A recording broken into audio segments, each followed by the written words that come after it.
Depuis quelques années, l'Ordre de Saint-Lazare au Canada met beaucoup l'accent sur le Guide des aidants naturels, un manuel de soins de fin de vie.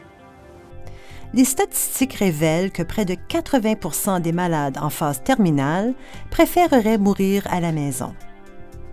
C'est pourquoi le Guide des aidants naturels vise à offrir de l'information pertinente et crédible aux soignants primaires à domicile. Ces aidants naturels sont habituellement des proches ou des parents de la personne en fin de vie. Ce livre les aide à se préparer à ce à quoi ils peuvent s'attendre en fait de soins et de soutien qu'ils apportent à domicile. Le Guide des aidants naturels est essentiellement l'œuvre d'infirmières possédant une solide expérience en soins de fin de vie. Le chevalier Robert Clark a été le principal artisan des guides des aidants naturels. La raison d'être au Guide des aidants naturels est d'être un complément au conseil et à l'information que les aidants naturels reçoivent de l'équipe de soins palliatifs composée de médecins, d'infirmières et de travailleurs de soutien. Comment le livre a-t-il été distribué au Canada? Financé par l'Ordre de Saint-Lazare, les livres sont donnés gratuitement aux aidants naturels par les résidences et les travailleurs de soins palliatifs, évaluant dans plus que 500 programmes reliés à l'Association canadienne de soins palliatifs. Quelle a été la réponse des gens qui ont reçu le livre? Extrêmement positif. Tant les aidants naturels que les professionnels, que les soutenants, en sont venus à considérer le Guide des aidants naturels comme une référence. Plus de 250 000 copies ont été distribuées au Canada. Quel est l'avenir de ce projet? La prochaine étape est de regarder l'opportunité de publier le livre sur Internet. Bien que la version imprimée soit encore préférable pour utilisation auprès des patients.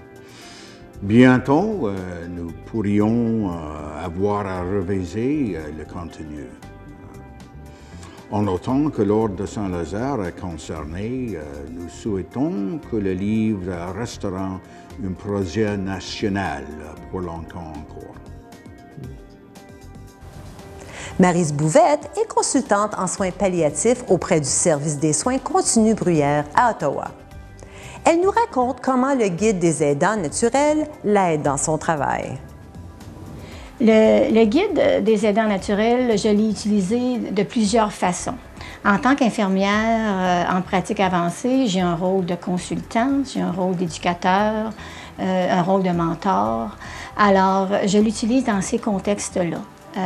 J'ai pris l'habitude maintenant de toujours l'apporter avec moi lorsque je fais mes visites à domicile. Donc, je le donne régulièrement aux familles que je côtoie pour aider ces familles-là à demeurer à la maison avec leurs proches en phase terminale.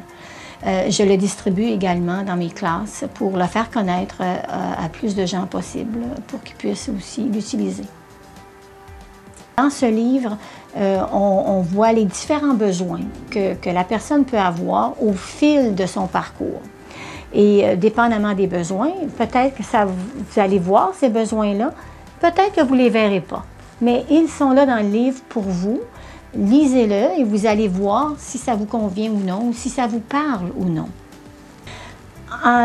L'impression que les membres de famille vont me donner, c'est souvent « Wow, c'est gratuit ».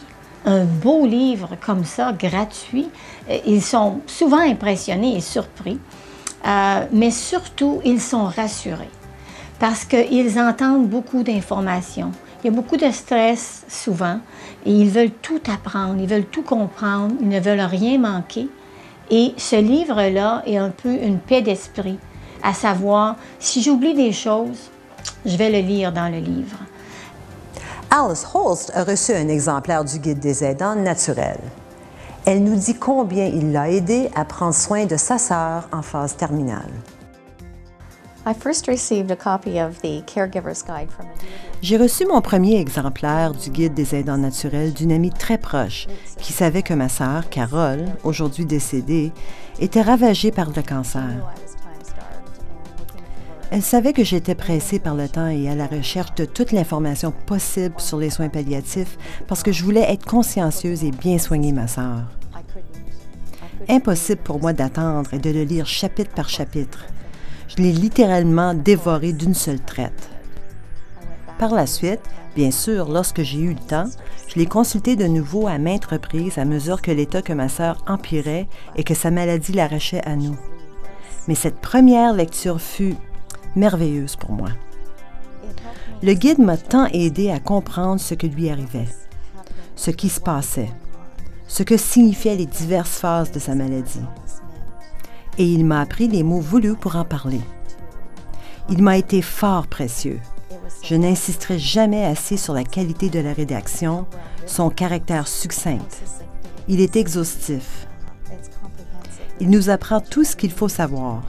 Il aborde toutes les choses cruciales qui sont susceptibles de se produire.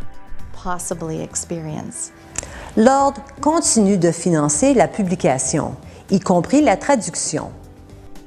L'Association canadienne de soins palliatifs se charge de sa distribution par l'intermédiaire de son réseau. Depuis le lancement du projet national, plus de 250 000 exemplaires dans les 2 langues officielles ont été distribués gratuitement aux aidants naturels partout au Canada, qui lui ont réservé un chaleureux accueil.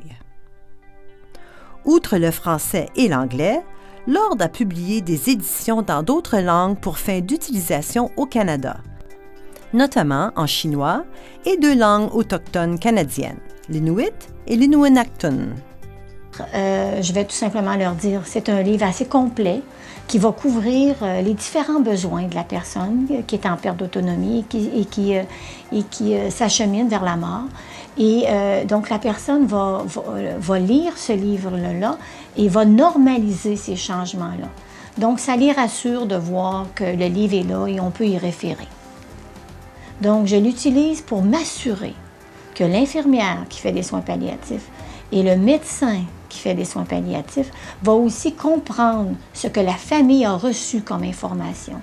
Donc, on distribue ce livre-là aussi dans nos classes en soins palliatifs avec les médecins, les infirmières, les aides-soignants, les bénévoles, pour qu'en fait, on sache ce que le patient a reçu, la famille a reçu comme information et qu'on parle un langage très similaire, un langage un peu standardisé. Et ça renforce aussi le message également. Quand on s'est aperçu que les phases de la maladie s'en allaient vers la mort, on a ressorti le livre qui n'était pas trop loin, puis on s'est permis de regarder les différentes étapes, les différentes phases de la mort. Et puis, à ce moment-là, ça nous a permis de se rassurer, d'aider à mon père, de savoir qu'on faisait les bonnes choses, de comprendre c'était quoi les différentes phases, puis d'avoir une certaine rassurance qu'on était correct dans notre processus. Parce que c'était vraiment quelque chose que mon père voulait. Il voulait mourir avec dignité, il voulait le faire au chalet, puis il fallait lui donner ce désir-là. Puis notre livre nous a vraiment permis de le faire, de bien le faire, puis d'être bien dans sa décision de mourir au chalet, de savoir quoi faire pour l'aider.